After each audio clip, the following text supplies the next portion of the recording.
Everyone, welcome to SB institute. Welcome you all. আমি শুভেন্দু অধিকারী তোমাদের সাথে আজকে পলিটির একটা গুরুত্বপূর্ণ এমসিকিউ সেশন নিয়ে আলোচনা করব। তোমরা জানো যে প্রিভিয়াস ক্লাস যারা দেখেছো আর কি, আমি পার্ট, আর্টিকেল এবং শিডিউল নিয়ে আগে সার্বিকভাবে একটা এমসিকিউ শুরু করেছিলাম। সেটা গতদিন একটা ক্লাস করিয়েছি। আজকে তার দ্বিতীয় পার্ট নিয়ে আলোচনা করব। প্রত্যেক আমাদের চ্যানেলে কিন্তু যারা নতুন আছো তাদেরকে বলবো চ্যানেলটি সাবস্ক্রাইব করে নাও এবং পাশে থাকা বেল আইকনটি প্রেস করে নাও। আর যারা দেখছো তারা কিন্তু অত্যন্ত গুরুত্ব সহকারে ক্লাসগুলি দেখো। ক্লাসগুলি খুবই গুরুত্বপূর্ণ হতে চলেছে যে আপকামিং এক্সামগুলি রয়েছে সেই এক্সামগুলির জন্য। ঠিক আছে, তাহলে বলবো চলো প্রত্যেকে খুব গুরুত্ব সহকারে ক্লাসগুলো দেখো। তাহলে আজকের ক্লাস শুরু করা যাক। দেখো প্রথম কোশ্চেন কি আছে দেখবো। দেখো প্রথম কোশ্চেন আমাদের রয়েছে যে ভারতের সংবিধানের কোন অধ্যায়ে নাগরিকত্ব বিষয়টি নিয়ে আলোচনা করা হয়েছে। অধ্যায়ের বিষয়টি রয়েছে যে আমরা প্রত্যেকেই জানি আমাদের কতগুলি অধ্যায় রয়েছে। আমাদের সংবিধানের 448টি ধারা রয়েছে। শিডিউল কতগুলি রয়েছে? বর্তমানে 12টি শিডিউল রয়েছে এবং পার্ট বা অংশ কতগুলি রয়েছে? পার্ট কিন্তু এখন আমাদের 25টি রয়েছে। ঠিক আছে, তাহলে চলো বলছে ভারতের সংবিধানে 22টি বলা সবচেয়ে বেস্ট হবে। ঠিক আছে, আমি যে সাব পার্ট যেগুলো আছে সেগুলোকে ধরলে 25টি হয়ে যাবে, আমরা 22টি বলবো। বলছে ভারতের সংবিধানে কোন অধ্যায়ে নাগরিকত্বের বিষয়টি নিয়ে আলোচিত হয়েছে। দেখো 1 নম্বর অপশন এ, প্রথম অপশন বি, দ্বিতীয় অপশন সি, তৃতীয় অপশন ডি, চতুর্থ। কোন অধ্যায়টিতে? আমরা জানি প্রথম অধ্যায়টিতে রয়েছে আমাদের ইউনিয়ন এবং তার ভূখণ্ড সম্পর্কে সব যাবতীয় বিষয় রয়েছে। তৃতীয় অধ্যায়টিতে রয়েছে আমাদের মৌলিক অধিকার রয়েছে। চতুর্থ অধ্যায়টিতে রয়েছে আমাদের কি ডিপিএসপি আর কি মৌলিক কর্তব্য, তাই তো? তাহলে আমাদের পড়ে থাকছে অপশন বি, তাই তো? অর্থাৎ সঠিক উত্তর কিন্তু আমরা নেব দ্বিতীয় অধ্যায়তে কিন্তু নাগরিকত্বের বিষয়টি রয়েছে। ঠিক আছে, দ্বিতীয় অধ্যায়টি। ঠিক আছে, কত থেকে কত ধারায় যদি বলি আমরা, তাহলে আমরা বলবো 5 থেকে 11 ধারায় কিন্তু এই যে নাগরিকত্বের বিষয়টি নিয়ে কিন্তু আলোচনা করা রয়েছে ভারতীয় সংবিধানের দ্বিতীয় অধ্যায়ে 5 থেকে 11 ধারা। চলো নেক্সট কোশ্চেন কি আছে দেখবো। বলছে সংবিধানের কোন ধারাটির অধীনে ভারতের রাষ্ট্রপতি পদচ্যুতির বিষয়ে বলা হয়েছে। অর্থাৎ রাষ্ট্রপতির পদচ্যুতির বিষয়টাকে কি বলে আমরা প্রত্যেকেই জানি, সেটাকে বলা হয় ইমপিচমেন্ট, তাই তো? সেই ইমপিচমেন্টের যাবতীয় বিষয় বলে দেওয়া হয়েছে ভারতের সংবিধানের কোন ধারাতে। ঠিক আছে, তাহলে দেখবো আমরা অপশন কে আছে 75 ধারা, অপশন বি 76 ধারা, অপশন সি 80 ধারা এবং 61 ধারা। সঠিক উত্তরটি কিন্তু হবে আমাদের অপশন বি 61 ধারাতে কিন্তু ইমপিচমেন্ট অর্থাৎ রাষ্ট্রপতির পদচ্যুতির বিষয়ে কিন্তু বলা রয়েছে অপশন মানে 61 ধারা। আর 75 ধারাতে কি বলা আছে, সরি ইন্ডিয়াটা ভুল হয়ে গেল। 75 ধারাতে কিন্তু বলে দেওয়া রয়েছে যে 75 ধারাতে কি যে আমাদের রাষ্ট্রের প্রধানমন্ত্রীর বিষয়টা কিন্তু রয়েছে 75 ধারাতে। অর্থাৎ আমাদের ইউনিয়নের একজন প্রধানমন্ত্রী থাকবে। এই প্রধানমন্ত্রীকে নিয়োগ করবে রাষ্ট্রপতি। আর প্রধানমন্ত্রীর পরামর্শ ক্রমে মানে রাষ্ট্রপতি বাদ বাকি মিনিস্টারদের নিয়োগ করবে। সেটা কিন্তু বলে দেওয়া হয়েছে আমাদের 75 ধারাতে। এটা কিন্তু গুরুত্বপূর্ণ বিষয়। ঠিক আছে, আর 80 ধারাতে রয়েছে আমাদের লোকসভার বিষয়টি। তারপরে দেখো ভারতীয় সংবিধানের প্রথম তফসিলে নিম্নলিখিত কোন বিষয়টি রয়েছে। তফসিল, আমাদের ভারতীয় সংবিধান যখন প্রণয়ন হয় তখন কিন্তু আমাদের তফসিল ছিল 8টি। বর্তমানে সেই তফসিল আমাদের প্রথমে কিন্তু আমাদের ছিল 8টি তফসিল, বর্তমানে কিন্তু তফসিল আমাদের রয়েছে 12টি। ঠিক আছে, তার বলছে ভারতীয় সংবিধানের প্রথম তফসিলে নিম্নলিখিত কোন বিষয়টি রয়েছে। ঠিক আছে, অর্থাৎ প্রথম তফসিলের বিষয়বস্তু কি, আমি এটা প্রথম স্লাইডে তোমাদেরকে বলে দিয়েছি। দেখো অপশন এ ভাষা, অপশন বি কেন্দ্র এবং রাজ্যগুলির মধ্যে ক্ষমতার বন্টন, সি জনতার বিরোধী আইন, আর ডি রাজ্য এবং কেন্দ্রশাসিত অঞ্চলগুলির তালিকা। ঠিক আছে, সঠিক উত্তরটি কি হবে? আমাদের সঠিক উত্তরটি কিন্তু হবে যে অপশন ডি, যে রাজ্য এবং কেন্দ্রশাসিত অঞ্চলগুলির তালিকা, তাই তো? ইউনিয়ন বা তার ভূখণ্ড তোমরা পেতে পারো কোথাও কোথাও, কিন্তু সঠিক উত্তরটি এটাই হবে, অসুবিধা নেই তাহলে। ঠিক আছে, আর কি ভাষা রয়েছে আমাদের কত 8ম তফসিলে রয়েছে কি রাজ্য এবং কেন্দ্রগুলির মধ্যে যে ক্ষমতার বলন সেটা রয়েছে সপ্তম তপশিলে, আর দলত্যাগ বিরোধী আইন কিন্তু রয়েছে আমাদের দশম তপশিলে, সেটা 1985 সালে 92তম 52তম সংবিধান সংশোধনী আইনে কিন্তু সংযুক্ত হয়। তারপরে দেখো নেক্সট কি আছে দেখো, ভারতীয় সংবিধানের কোন ধারায় মন্ত্রী পরিষদের নিযুক্তি ও তাদের অপসারণের বিষয়টি বর্ণিত রয়েছে? সঠিক উত্তরটি কি হবে আমরা দেখে নেব। অপশনগুলি কি? অপশন 70 ধারা, অপশন এ 70 ধারা, অপশন বি 72 ধারা, অপশন সি 74 এবং 75। সঠিক উত্তরটি কিন্তু হবে যে বলছে নিযুক্তি এবং তাদের অপসারণের বিষয়টি কিন্তু রয়েছে, সেটা কিন্তু হবে সঠিক উত্তরটি আমাদের দেব আমরা অপশন বি বা 75 ধারা। একটু আগেই আমি বলে দিলাম 75 ধারাতে কি বলা আছে যে প্রধানমন্ত্রীকে নিযুক্ত করবেন রাষ্ট্রপতি, আর প্রধানমন্ত্রীর পরামর্শক্রমে কিন্তু কি ক্যাবিনেটের বাকি সদস্য যারা আছে মন্ত্রী পরিষদের বাকি সদস্যদের কিন্তু রাষ্ট্রপতি নিয়োগ করবেন, কিন্তু প্রধানমন্ত্রীর পরামর্শক্রমে। সেই বিষয়টি কিন্তু বলে দেওয়া রয়েছে অপশন বি অর্থাৎ 75 ধারাতে কিন্তু বলে দেওয়া রয়েছে। আর এই যে 74 ধারাটা, এই 74 ধারায় কি বলা আছে? 74 ধারায় কিন্তু বলা আছে যে একটা মন্ত্রী পরিষদ থাকবে, যেটা এই মন্ত্রী পরিষদ থাকবে কি যার কি নেতা হবে কি প্রধানমন্ত্রী। এই মন্ত্রী পরিষদের প্রধান কাজ কি থাকবে? রাষ্ট্রপতির সমস্ত কাজে সহায়তা করা। ঠিক আছে, এটা কিন্তু 74 ধারাতে বলে দেওয়া হয়েছে। তারপর দেখো মাইনা ও ভাতা, এই দুটি বিষয় ভারতে, মাইনা ও ভাতা এই দুটি বিষয় ভারতীয় সংবিধানের কততম তপশিলে বর্ণিত হয়েছে? অপশনগুলি দেখো প্রথম তপশিল, অপশন বি দ্বিতীয় তপশিল, বি অপশন সি সপ্তম তপশিল, অপশন ডি অষ্টম তপশিল।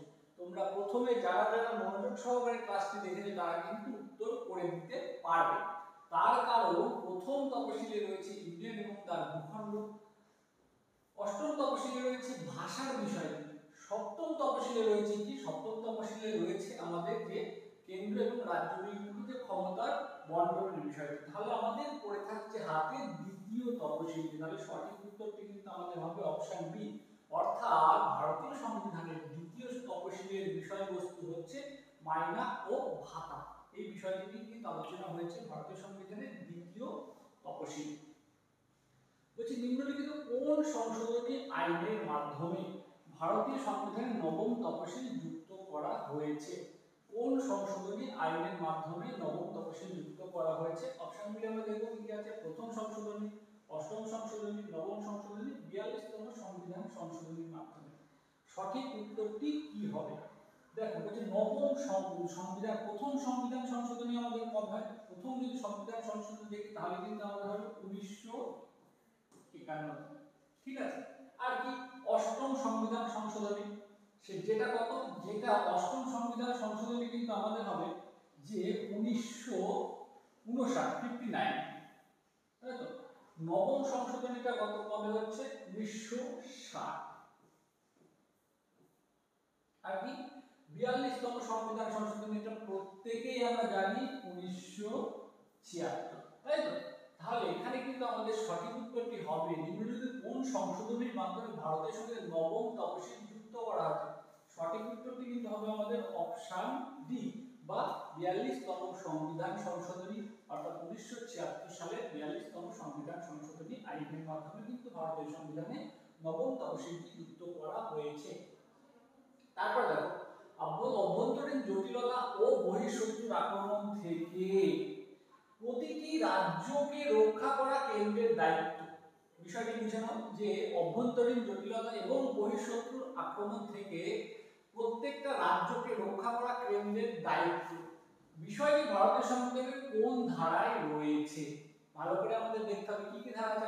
215 ধারা, অপশন বি 275 ধারা, অপশন সি 325 আর অপশন ডি 355 ধারা। এখানে কিন্তু সঠিক উত্তরটি কিন্তু পাবো আমরা 355 ধারা। ঠিক আছে, 355 ধারাতে কিন্তু বলে দেওয়া রয়েছে যে ভারতের যতগুলি রাজ্য রয়েছে, রাজ্য এবং কেন্দ্রশাসিত অঞ্চল, অ্যাকচুয়ালি রাজ্যগুলির কথা বলা বেস্ট হবে, যে রাজ্যগুলি রয়েছে সেই রাজ্যগুলির অভ্যন্তরীণ জটিলতা এবং বহিঃশত্রুর আক্রমণ থেকে সেই রাজ্যগুলিকে রক্ষা করা কিন্তু কেন্দ্রের একটা দায়িত্ব, কেন্দ্রের একটা গুরুত্বপূর্ণ দায়িত্ব। এই বিষয়টি কিন্তু বলে দেওয়া হয়েছে ভারতের সংবিধানের 355 ধারাতে। তাহলে আমরা সঠিক উত্তরটি নেব 355 ধারা। তারপর দেখো নিম্নলিখিত কোন সংশোধনীর মাধ্যমে ভারতীয় সংবিধানে আরো 4টি ভাষা স্বীকৃত হয়ে অষ্টম তফসিলে ভাষার সংখ্যা দাঁড়ায় মোট 22টি। দেখো তাহলে বলছে কোন সংবিধান সংশোধনীর মাধ্যমে, খুব ভালো করে কিন্তু বুঝতে হবে কোন সংবিধান সংশোধনীর মাধ্যমে, নিম্নলিখিত কোন সংবিধান সংশোধনীর মাধ্যমে ভারতীয় সংবিধান আরো 4টি ভাষা স্বীকৃত হয়ে অষ্টম তফসিলে, ঠিক আছে, যুক্ত হয়েছে। দেখো দেখে নাও আমরা 90তম সংবিধান, অপশন বি অপশন এ 90তম সংবিধান সংশোধনী, অপশন বি 91তম সংবিধান সংশোধনী, অপশন সি 92 এবং অপশন ডি 93। এইবারটা এই যে 90তম সংবিধান সংশোধনী যদি আমরা দেখি 2003, এটাও কত, এটাও 2003, এটা কত, এটাও 2003। 93তম সংবিধান সংশোধনী কত, এটা হচ্ছে আমাদের, এটা কিন্তু 2005। কিন্তু সঠিক উত্তরটি কি হবে, সঠিক উত্তরটি হবে কিন্তু এই যে 92তম সংবিধান সংশোধনী বা অপশন সি, এর মাধ্যমে কিন্তু ভারতীয় সংবিধানের অষ্টম তফসিলে আরো 4টি ভাষা যুক্ত হয়েছে। কি কি? সাঁওতালি, মৈথিলি, ডোগরি এবং বেডো। এই 4টি ভাষা যুক্ত হয়ে অষ্টম তফসিলে মোট ভাষার সংখ্যা দাঁড়িয়েছে 22টি। এইবার এই কোশ্চেনটা যদি কোনো কারণে ঘুরিয়ে দেয় যে 92তম সংবিধান সংশোধনীর পূর্বে ভারতীয় সংবিধানের অষ্টম তফসিলে কতগুলি ভাষা স্বীকৃত ছিল, তাহলে আমাদের এই 22 থেকে এই যে 4টি ভাষার কথা বললাম সেই 4টি বাদ দিয়ে দেবো। আমরা কি বলবো, আমরা বলবো যে 18টি। অর্থাৎ 92তম সংবিধান সংশোধনী 2003 এর পূর্বে ভারতীয় সংবিধানের অষ্টম তফসিলে 18টি ভাষা স্বীকৃত ছিল। ঠিক আছে, আবার যদি কোশ্চেনটা এইভাবে সোজা করে দেয় যে 92তম সংবিধান সংশোধনীর পরে, আমি যে কোশ্চেনটা এখানে রয়েছে এখানে তো বলে দেয় না যে কততম সংবিধান সংশোধনী, যে 92তম সংবিধান সংশোধনীর পরে ভারতীয় সংবিধানের মোট ভাষার সংখ্যা কতগুলি, মানে ভারতীয় সংবিধানের স্বীকৃত ভাষার সংখ্যা কতগুলি, তাহলে কিন্তু আমরা বলবো 22টি। তাই তো 92 এর পরে আর কি 22টি ভাষা স্বীকৃত হয়েছে। তো 92 এ কিন্তু কতগুলি ভাষা স্বীকৃত হয়েছে, যদি বলে যে 92 তে কতগুলি ভাষা স্বীকৃতি দেওয়া হয়েছে, তাহলে বলবো আমরা 4টি। ঠিক আছে, একটা কোশ্চেন কিন্তু বিভিন্ন ভাবে ঘুরিয়ে তোমাদেরকে দিয়ে দিতে পারে। একদম যে কোর ইনফরমেশন সেটা কিন্তু তোমাকে কালেক্ট রাখতে হবে। এবার যেভাবেই তোমাকে ঘুরিয়ে দিই তুমি সেটা কিন্তু বুঝে উত্তর করতে পারবে। আর এরকম প্রত্যেকটা কোশ্চেন কিভাবে আসতে পারে সেগুলো নিয়ে কিন্তু আমরা প্রত্যেকটা ক্লাসের সমস্ত সাবজেক্টের প্রত্যেক স্যার ম্যামরা কিন্তু এই বিষয়ে কিন্তু আলোচনা করে মানে দিচ্ছেন তারা। সেজন্য বলবো তোমরা খুব গুরুত্বের সহকারে প্রত্যেকটা ক্লাস কিন্তু দেখো। ঠিক আছে, আর কি প্রত্যেকটা ক্লাসে কিন্তু একদম সিকোয়েন্স অনুযায়ী কিন্তু ক্লাস দেওয়া হচ্ছে, প্রত্যেকটা কনসেপ্ট করানো হচ্ছে, তারপরেই কিন্তু এমসিকিউ আসছে। ঠিক আছে, সেই মোতাবেক বলবো তোমরা প্রত্যেকটা ক্লাসই করো, তাহলে কিন্তু তোমাদের একদম প্রতিটা বিষয়ের কনসেপ্ট কিন্তু ক্লিয়ার হয়ে যাবে। এবং যে আপকামিং পরীক্ষাগুলো আসছে তোমরা সেই পরীক্ষাতে আমাদের ক্লাসগুলি করে পরীক্ষাতে বসলেই কিন্তু বুঝতে পারবে যে বিষয়টা আসলে কি। ঠিক আছে, চলো নেক্সট দেখো কোশ্চেন কি আছে, নিম্নলিখিত কোন ধারা জোড়াটি জাতীয় জরুরি অবস্থার সময়ও স্থগিত করা যায় না। তাই তো দেখে নেব কোন ধারা জোড়াটি, 14 এবং 15 ধারা, 19 ও 20 ধারা, 21 ও 22 ধারা, 20 ও 21 ধারা। তাই তো এইবার এই যে 14 এবং 15 ধারা কি আমাদের জানতে হবে, 14 আর এই 15 ধারার এই জোড়াটি।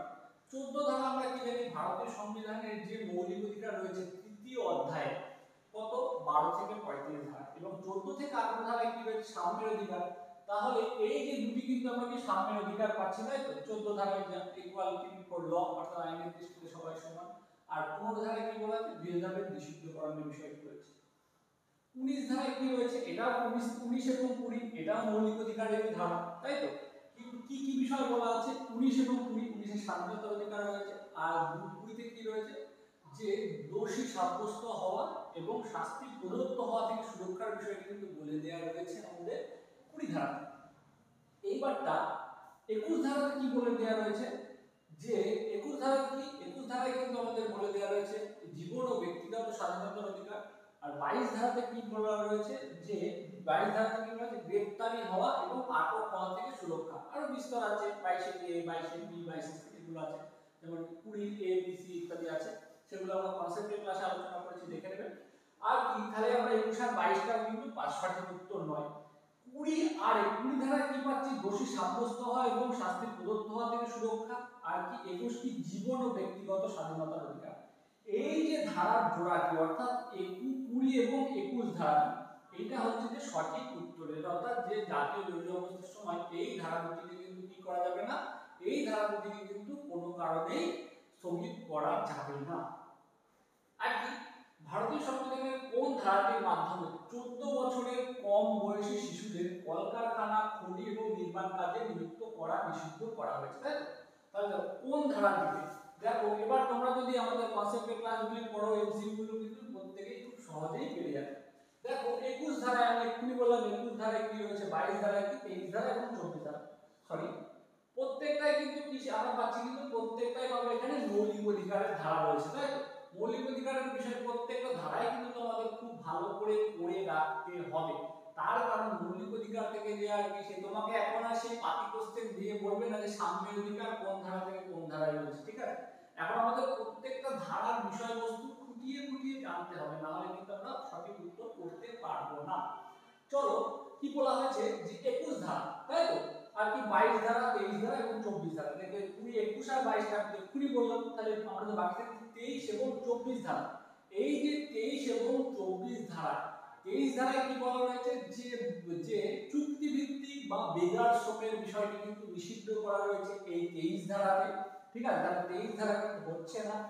24 ধারাতে কিন্তু বলে দেয়া রয়েছে যে কি, যে 14 বছরের কম বয়সী শিশুদের কোন কোন কাজে নিযুক্ত করা যাবে না, যে শিশুদের কলকারখানা, খনি এবং নির্মাণ কার্যের সঙ্গে নিযুক্ত করা যাবে না 14 বছরের কম বয়সী শিশুদেরকে। এটা কিন্তু আমাদের ভারতীয় সংবিধানের 24 ধারাতে কিন্তু নিষিদ্ধ করা রয়েছে। অর্থাৎ সঠিক উত্তরটি কিন্তু আমরা নেব 24 ধারা। চলো দেখি আর কোশ্চেন কি আছে। বলছে নিযুক্তির ক্ষেত্রে সমতা, খুব গুরুত্বপূর্ণ বিষয়, এটিও একটি মৌলিক অধিকার থেকে কোশ্চেন দেওয়া হয়েছে। কি বিষয়টি নিশ্চিত করতে আমাদের ভারতীয় সংবিধানের কোন অংশের আশ্রয় নিতে হবে, অর্থাৎ আমরা কোন অংশে গেলে আমরা বা কোন অংশটা পড়লে আমরা বুঝতে পারবো যে নিযুক্তির ক্ষেত্রে আমাদের সমতার বিষয়টি বলে দেওয়া রয়েছে। অপশনগুলি দেখবো কি কি, ভারতীয় ইউনিয়ন, মৌলিক অধিকার, মৌলিক কর্তব্য, রাষ্ট্র পরিচালনার নির্দেশমূলক নীতি। এইবার এই যে অংশ বিষয়টা, অংশ কোনো কোনো সময় পার্টও তোমাদের উল্লেখ করে দিতে পারবে, অধ্যায়, এই তিনটি কিন্তু একই অর্থ। আর এই যে এবার আমি যেহেতু অংশ বলেছি মানে আর কি কোন বিষয়টার মধ্যে আছে, এখানে কিন্তু সেইটাই মিন করছে, তোমরা অপশনগুলো দেখলেই বুঝতে পারবে, ঠিক আছে? এইবারটা তাহলে এই যে নিযুক্তির ক্ষেত্রে সমতা, এই বিষয়টি আমাদের কোথায় বলে দেওয়া হয়েছে, ভারতীয় সংবিধানে যে মৌলিক অধিকার রয়েছে 12 থেকে 35 ধারায়, সেই 12 থেকে 35 ধারার ভিতরে যে আমাদের সাম্যের অধিকার রয়েছে 14 থেকে 18 ধারা, এই 14 থেকে 18 ধারার ভিতরে যে 16 ধারাটি রয়েছে, সেই 16 ধারাতে কিন্তু বলে দেওয়া রয়েছে যে নিযুক্তির ক্ষেত্রে সমতার বিষয়টি কিন্তু বলে দেওয়া রয়েছে।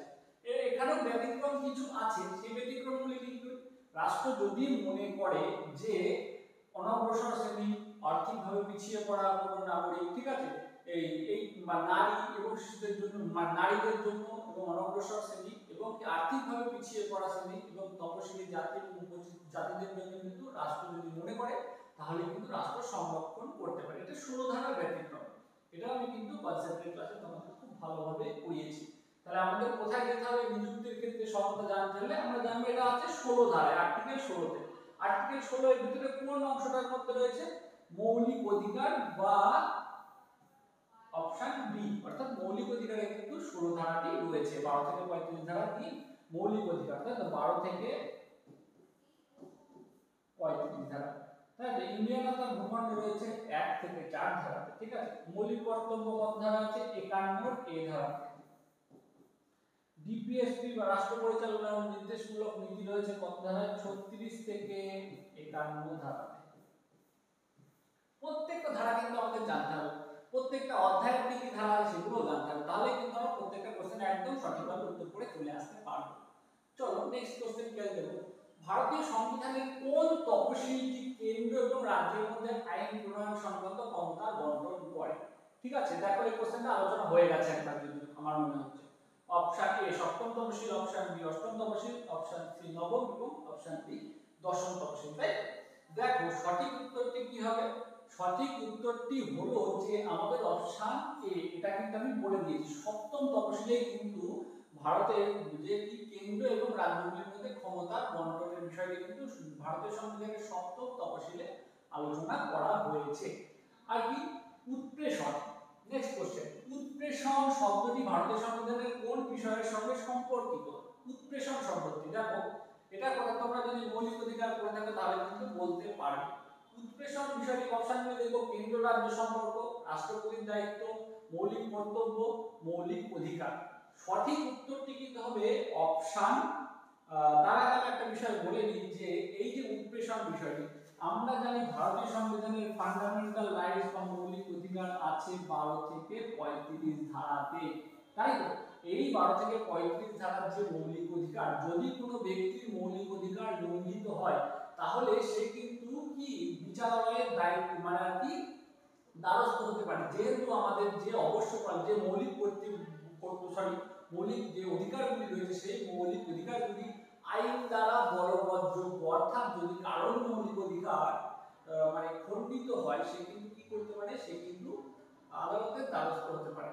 সে আদালতের দ্বারস্থ হয়ে কি করতে পারে, তখন আদালত কি করতে পারে, আদালত হাইকোর্ট কি করতে পারে 226 ধারা, হাইকোর্ট 226 ধারায় 226 রিটস জারি করতে পারে, রিটস বা লেখো জারি করতে পারে। কি রিটস? WRITS, রিটস বা লেখো, এইটা জারি করে কি করতে পারে, তোমার সেই মৌলিক অধিকারকে সংরক্ষণ করতে পারে। যেহেতু ভারতীয় সংবিধানে মৌলিক অধিকার কি আইন দ্বারা বলবৎযোগ্য। আর সুপ্রিম কোর্ট কত ধারায় পারে? সুপ্রিম কোর্ট পারে কিন্তু 32 ধারাতে। এই দুটো ধারা গুরুত্বপূর্ণ, 226 এবং 32। এক্সকিউজ মি, ঠিক আছে? যে হাইকোর্ট পারে কত? 226 ধারায় এবং সুপ্রিম কোর্ট পারে 32 ধারায়। কি করতে? লেখো জারি করতে বা রিটস জারি করতে। বা রিটস বা লেখো কখন জারি করতে পারে? যদি কারোর মৌলিক অধিকার লঙ্ঘিত হয়। তাহলে দেখো এখানে এই যে রিটস গুলিতে যে 5টি রিটস রয়েছে সেই 5টি রিটসের মধ্যে কিন্তু উৎপ্রেষণ একটি, ঠিক আছে? এই উৎপ্রেষণ করে কি করা হয়, যে যদি নিম্নতর আদালত বা ট্রাইব্যুনাল যদি তারা কি মানে সংবিধানের ভুল ব্যাখ্যা করে তখন কিন্তু সেই মামলাটাকে কি করে নেওয়া হয়, সেই ট্রাইব্যুনাল থেকে উচ্চতর আদালতে কিন্তু তুলে নিয়ে আসা হয়। দ্যাট ইজ কল্ড উৎপ্রেষণ, ঠিক আছে? সেটাই তাহলে আমরা তাহলে তোমাদের আমি যে এতক্ষণে যা বললাম তোমরা এতক্ষণে হয়তো তোমরা উত্তরটা করতে পেরেছো। যদি না পেরে থাকো তবু আমি বলে দিচ্ছি সঠিক উত্তর অপশন ডি, অর্থাৎ মৌলিক অধিকার। 12 থেকে যে আমাদের 35 মৌলিক অধিকার রয়েছে সেই, আর আমাদের সুপ্রিম কোর্ট আর হাইকোর্ট 226 আর সুপ্রিম কোর্ট 32 আর হাইকোর্ট 226 ধারায় কিন্তু কি করতে পারে, রিটস জারি করতে পারে। এই রিটস এর মধ্যে কিন্তু উৎপ্রেষণ নামক একটি রিটস আছে যেটা কিন্তু মৌলিক অধিকারের সাথে সম্পর্কিত। ক্লিয়ার? দেখো সংবাদপত্রের স্বাধীনতা বিষয়টি ভারতের সংবিধানের সংবিধানে সরাসরি উল্লেখ না থাকলেও যে ধারার মধ্যে এই বিষয়টি অন্তর্নিহিত রয়েছে সেই ধারাটি কি আমরা দেখব। কি কি ধারা? দেখো 15 ধারা, 16 ধারা, 18 ধারা, 19 ধারা। 15 ধারায় কি আছে? ভেদাভেদ নিষিদ্ধকরণ। 16 ধারায় কি নিয়োগের ক্ষেত্রে সমতা। 18 ধারায় কি যে খেতাব নিষিদ্ধকরণের বিষয়টি। এগুলো সবগুলোই মৌলিক অধিকারের ধারা। আর কি 19 ধারা কি বলা আছে? এই কটা কিন্তু আমরা পাচ্ছি কি সামনের অধিকারের ভিতরে পাচ্ছি 14 থেকে 18 ধারা, তাই? তাহলে এই তিনটি আমরা সামনের অধিকারের মধ্যে পেয়ে যাবো। কিন্তু এই 19 ধারাটা এটা কিন্তু স্বাধীনতার অধিকারের ভিতরে পাচ্ছি, অর্থাৎ 19 থেকে যে 22 তাই যে ধারাটি রয়েছে সেটা কিন্তু কি, সেটা হচ্ছে যে আমাদের স্বাধীনতার অধিকারের ভিতরে রয়েছে। সেই স্বাধীনতার অধিকারের মধ্যে এই যে 19 ধারা, এই 19 ধারায় কিন্তু 6 প্রকার স্বাধীনতার কথা বলা রয়েছে। সেই 6 প্রকার স্বাধীনতার ভিতরেই কিন্তু যে বাক স্বাধীনতার কথা বলা রয়েছে, সেই বাক স্বাধীনতার ভিতরেই কিন্তু অন্তর্ভুক্ত রয়েছে যে সংবাদপত্রের স্বাধীনতা। বা এটা তোমরা কোনো কোনো জায়গায় 19 এতে পেতে পারো বা 19 এরকম ভাবে পেতে পারো, ঠিক আছে? অর্থাৎ যে বাক স্বাধীনতার কথা বলা রয়েছে 19 ধারাতে, সেই 19 ধারায় সেই বাক স্বাধীনতার ভিতরেই কিন্তু অন্তর্নিহিত রয়েছে কি সংবাদপত্রের স্বাধীনতা। পরিষ্কার হয়েছে? বলছে লেজিসলেটিভ কাউন্সিল গঠনের বিষয়ে আলোচিত হয়েছে ভারতীয় সংবিধানের কত ধারায়? লেজিসলেটিভ কাউন্সিল, তাই তো? এই বিষয়টি কত ধারায় আর কি ভারতীয় সংবিধানে আলোচিত হয়েছে? দেখে নেব অপশন কি লেজিসলেটিভ কাউন্সিল বা বিধান পরিষদ। লেজিসলেটিভ কাউন্সিলের বাংলা হচ্ছে কি বিধান পরিষদ, বিধান পরিষদ। দেখো বলছে 69, 266, 368 এবং 311, তাই তো? তাহলে দেখো এই যে সঠিক উত্তর কিন্তু আমরা কি এই যে দেখো 368 ধারায় কি জানি, 368 ধারায় কিন্তু বলা যায় ভারতীয় সংবিধানকে কি সংশোধন করা যাবে। 300 ধারায় কি বলা আছে যে সম্পত্তির অধিকার ছিল সেটা আর কি ভারতীয় সংবিধানের যে মৌলিক অধিকার ছিল সেই মৌলিক অধিকারটা কি বলে যে 31 ধারার যে মৌলিক অধিকার, সেই মৌলিক অধিকার কিন্তু এখন আর মৌলিক অধিকার নেই, সেটাকে কি করা যায় এটা একটা সাধারণ অধিকার, আইনি অধিকার করা যায়, এটা কিন্তু এখন বর্তমানে 300 ধারাতে রয়েছে। ঠিক আছে, তাহলে আমাদের সঠিক উত্তরটি কিন্তু হবে এই যে অপশন এ। এখানে কিন্তু ভুল আছে, সেটা হচ্ছে যে 169 ধারাতে কিন্তু এই বিষয়টি বলা রয়েছে কি লেজিসলেটিভ কাউন্সিল বা বিধান পরিষদ। আর আমাদের ভারতে কিন্তু কতগুলি বিধান পরিষদ, কতগুলি রাজ্যে বিধান পরিষদ আছে, সেটা কিন্তু 6টি রাজ্যে, বা যদি বলা হয় প্রশ্নটা ঘুরিয়ে দিতে পারবে কতগুলি রাজ্যে মানে বিধান মণ্ডল আছে বা কি দ্বিকক্ষ বিশিষ্ট আইনসভা আছে, তাহলে কিন্তু আমাদের বলতে হবে যে 6টি রাজ্যে। বুঝা গেল? এই যে 6টি রাজ্য কি কি এটা মনে করার কিন্তু একটা সহজ ট্রিক্সের কিন্তু আমি তোমাদেরকে একটা শর্ট দিয়েছিলাম, তোমরা যদি দেখে থাকো তাহলে কিন্তু বুঝতে পারবে খুব ইজি। যে সেই লাইনটা কি, আজ তোমার কথা মনে বেশি উদয় হয়। ঠিক আছে, পরিষ্কার? সেটা তোমরা আমি তো এখন আর বলবো না, সেটা তোমরা যদি শর্টসটা দেখো তাহলে কিন্তু তোমাদের একদম পরিষ্কার হয়ে যাবে। এই লাইনটির মধ্যে দিয়ে কিন্তু 6টি রাজ্যের নাম আছে। ঠিক আছে, এই লাইনটির সাথে। চলো দেখো আজকে আমাদের ক্লাস কিন্তু এখানেই শেষ ছিল। মানে আজকে ক্লাসে এই যে যতগুলো এমসিকিউ নিয়ে আলোচনা করলাম, আমি আশা করি তোমাদের একদম পরিষ্কার হয়ে গেছে। যদিও কোথাও তোমাদের বুঝতে অসুবিধা হয়ে থাকে বা কোথাও তোমাদের কোনো কোশ্চেন থাকে, তোমরা অবশ্যই আমাদেরকে কিন্তু কমেন্টে জানাও। ঠিক আছে, আর যারা আমাদের চ্যানেলে নতুন আছো অর্থাৎ নতুন দেখছো আমাদের ক্লাসগুলি, তাদের বলে চ্যানেলকে সাবস্ক্রাইব করে রাখো এবং পাশে থাকা বেল আইকনটিকে প্রেস করে রাখো। ঠিক আছে, তাহলে দেখা হচ্ছে পরবর্তী কোনো ভিডিওতে বা পরবর্তী কোনো ক্লাসে। তোমরা দেখতে থাকো এসবি ইনস্টিটিউটের অফিশিয়াল ইউটিউব চ্যানেল। আর আবার দেখা হচ্ছে পরবর্তী ক্লাসে। Thank you for watching us.